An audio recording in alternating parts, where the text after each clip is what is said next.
Hey guys, good evening, welcome back to my channel. নতুন একটা ব্লগে তোমাদের সবাইকে ওয়েলকাম। বুঝতে পারছো ব্লগটা আজ কোনোরকমভাবে শুরু হলো। হ্যাঁ, আমি একটু দেশপুর পার্কে এসেছি। আমরা যেখান থেকে সোফা নিয়েছিলাম তোমাদেরকে আগে ব্লগে দেখিয়েছিলাম, সেখানে কিন্তু আজকে আবার এসেছি।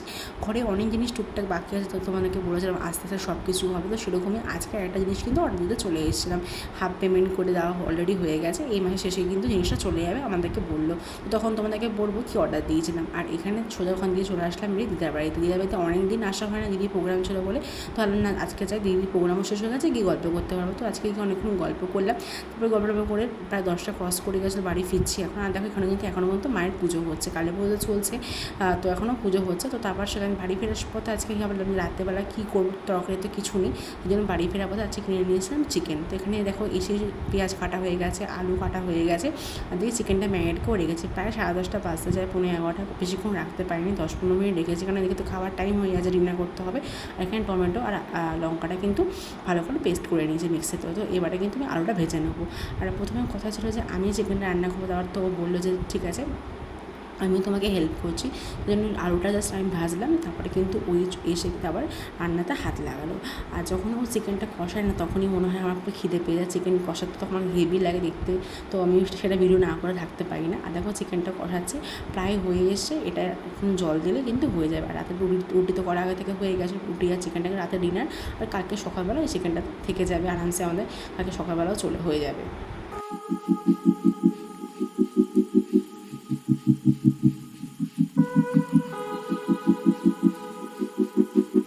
গুড মর্নিং, ঘড়িতে সময় হলো 9টা। আজকে কিন্তু বেলা করে ঘুম থেকে উঠেছি, অন্যদিন তাও 8টার সময় উঠে যাই। আর কালকে রাতে তো ব্লগটা এন্ড করিনি, তো ভাবলাম ব্লগটা কন্টিনিউ করি। ঘুম থেকে উঠে ফ্রেশ হয়ে চলে আসলাম রান্নাঘরে। আর বেলা করে ঘুম থেকে উঠে যেহেতু আজকে অফিস নেই, সেই কারণের জন্য আরও একটু বেলা করে উঠলাম। তো উঠে ফ্রেশ রান্নাঘরে এসে কিন্তু এদিকে চা বসিয়ে দিয়েছি। আর এখন কিন্তু পুরো চিনি ছাড়াই খালি চা খাই, মানে চিনি আমাদের ঘরে এখন মাসকাবাড়িতে আনা হয়, সেই চিনিটা থেকেই যায়, মানে চিনি দিতে এখন কিছুই করা হয় না। তো তাও এনে রেখে দিই, যদি কোনো সময় কোনো কিছুর কাজে লাগে সেই কারণে রেখে দিতে হয়। তো এদিকে আমার চা করা কিন্তু প্রায় হয়ে গেছে। তো এর পরের মাসে ভেবেছি একটা কিন্তু একটা গ্রিন টি কিনবো। কদিন বাদে মাস কাবাড়ি যখন জিনিস কিনবো, তখন তার সাথে একটা গ্রিন টি কিনে নিতে হবে। গ্রিন টিটা আমার আগেবারে কেনা হয়নি। তো দেখে চা রেডি, তো চাটা নিয়ে এখন ঘরে গিয়ে কিন্তু চা খাবো। চাটা খেয়ে কিছুক্ষণ বসে, তারপর আজকে তো ছুটি রয়েছে, তো ভাবলাম এসিটা পরিষ্কার করা যাক। এসিটাতে প্রচুর ময়লা ধুলো জমেছে, দেখে বুঝতে পারছো। তো এইগুলো তো নেটগুলো ওই পরিষ্কার করে নিয়ে নিজেই ঘরে এখন করে নেয়, বেকার লোক ডাকে না। তো চলো ওই পরিষ্কার করে নিই, পরে আবার আসছি। 12:30 বাজে, সকালবেলা থেকে তোমাদের সামনে আর আসেনি। একবার এখনই ভিডিওটা অন করলাম, স্নান করে আসলাম, এসে একটুখানি গোপুকে দুপুরবেলা খাবার দিয়ে দিয়েছি। আর আজকে তো অফিস ছুটি, মানে আজ থেকে ছুটি নিয়েছে অফিসে, যেহেতু পায়ে ফুটবল খেলে তোমাদেরকে বললাম পায়ে প্রচণ্ড চোট মানে লেগেছে, তো ব্যথা করছে, হাঁটাচলা করলে বেশি ব্যথা হচ্ছে। তো সেই কারণে জন্য বলেছি আমি ছুটি নিয়ে নিলাম। ছুটি নিয়েছে, দেখো অফিস যেতে হলে রোজ যেতে হবে, তো সেই কারণের জন্য ছুটিটা নিয়ে নিয়েছে, বেটার হয়েছে, ঘরে রয়েছে, একটু রেস্ট নেবে, আশা করি ঠিক হয়ে যাবে। কালকে ডাক্তার দেখার ওখানে গেছে, বাট প্রচুর ভিড় ছিল বলে দেখানো হয়নি কালকে, সেই কারণে তো দেখি এর মধ্যে দিন হয়তো ডাক্তার দেখাতে যাবেও।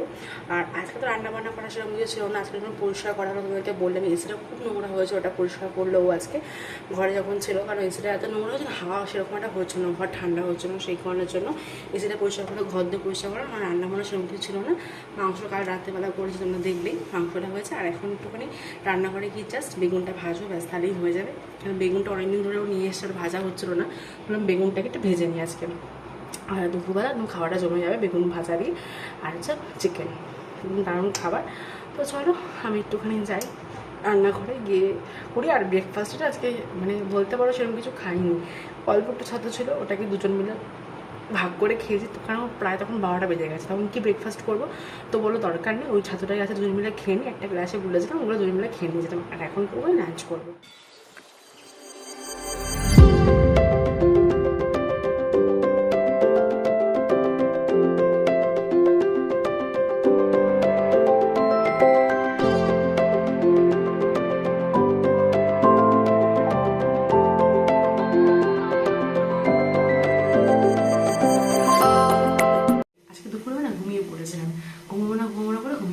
ফোন দেখতে দেখতে তো আমি ঘুমিয়ে পড়েছি, তার কিছুক্ষণ পর দেখি ও ঘুমাচ্ছে, তাই হোক ভালোই ঘুমিয়েছি দুপুরবেলা আজকে।